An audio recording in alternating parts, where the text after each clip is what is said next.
What's up, guys? So, next review unit is going to be the Middle Ages. We're in luck here because you guys just kind of wrapped up this unit for the most part. You finished. We spent a bunch of days in the computer lab working on the essay. So, I think you guys are pretty solid in this unit. But regardless, I want to make sure we go through some of this stuff. Just kind of if you think back to some of the stuff that we covered, it'll all come back to you pretty quickly. So, again, just a reminder, you can pause and resume this video as you need to make sure you get everything in your notes. And other than that, we'll just kind of blast through it real quick. All right, so here we go.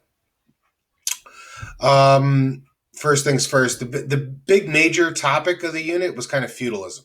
So, more of a social political system and economic system, I suppose, based on the idea of an exchange of service and loyalty for protection.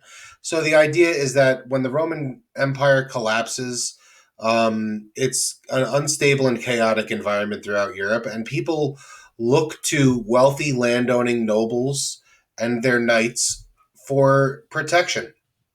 And in exchange, they perform all kinds of labor and provide services and loyalty to that particular landowning noble and their knights. So that's the general exchange here. This is the kind of the social contract as it is that's at work in the system of feudalism. So we went over a bunch of stuff, king, nobles, knights, and serfs, and we used a pyramid shape to represent that.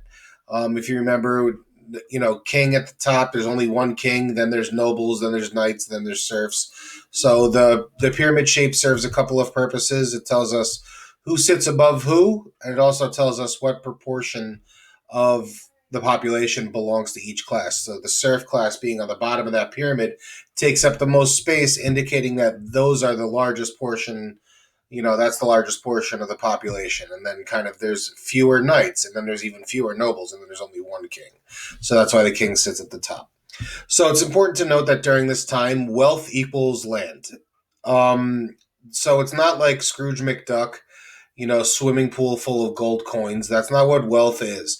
Wealth is how much land you own. So the more land you own, the wealthier you are. So land equals power and wealth is what we said. So therefore, he who has the most land is the most powerful. That's the general idea. So the serf class, the lowest class, we made comparisons to them and their living conditions and their treatment to that of slaves. And in order to understand how serfs are thought of by kings and nobles and knights, etc., it's important to understand that the condition of serfdom is an economic condition. The idea is that serfs are providing that labor to the king, nobles, and knights, and therefore the kings, nobles, and knights are not going to spend exorbitant amounts of money into making sure that the quality of life for serfs is particularly good. They're providing an economic service, and in order to maximize profit, from a perspective of capitalism, the kings, nobles, and knights are going to want to pour as few resources as possible into taking care of these people. So that kind of indicates to us, how they're thought of, and probably lends kind of hints at how they were treated. So that's part of the whole deal. The whole idea behind feudalism is people spend their whole lives living on a manor and they never leave, and everything that they have is there. The do now for that lesson was what would life be like if everything you needed to live was located right on your block? So that's how we have to think of it. And again, this is a rigid class structure. There's no social mobility. You don't move up or down. Another thing important that we talked about was the power of the church. We said that land equals power and wealth. Well, the church was the wealthiest landowner. Okay, so that makes them the most powerful. Um, the unifying force against among many independent kingdoms. A lot of people belong to different kingdoms, but all of those people are Catholic. So the Catholic population is much, much larger compared to the population of any one kingdom. So that makes the religious institution of the Catholic Church way more powerful than any political government, kingdom or otherwise. The church also dominates education and literacy and learning, so they kind of hold the power there too. They decide who learns, what they learn, how they learn it, and how it's presented, and so on and so forth. And they, again, they're by and large the only people who can read and write, the people that work for the Catholic Church. So they're able to kind of monopolize information and power that way. So that's important to understand. Next thing we talked about was Crusades. Crusades were a series of, here we say seven, but I mean, depending on how you count them, there can be as many as 13 or even more. Seven wars for control of the Holy Land. So as the Muslim Empire continues to expand, they start pushing up on Byzantine territory. And we know from last review, Byzantine Empire is Orthodox Christian. And during the Great Schism, the Orthodox Church and the Roman Catholic Church split into two. So when the Muslim Empire starts to encroach on Christian territory, even though it's not Roman Catholic, the Byzantine Patriarch calls the Pope for help, essentially, and asks him to send, troops in the name of Christianity to kind of fight off the Muslim encroachment onto their territory. And all the kingdoms of Europe kind of send their knights abroad to fight in the Crusades. In the end, the Christian, so it's Christian versus Muslims. You can see that here. In the end, the Christians never end up gaining more than temporary control of the territory. In the end, everyone's going to have access to it, but this has a couple of important impacts.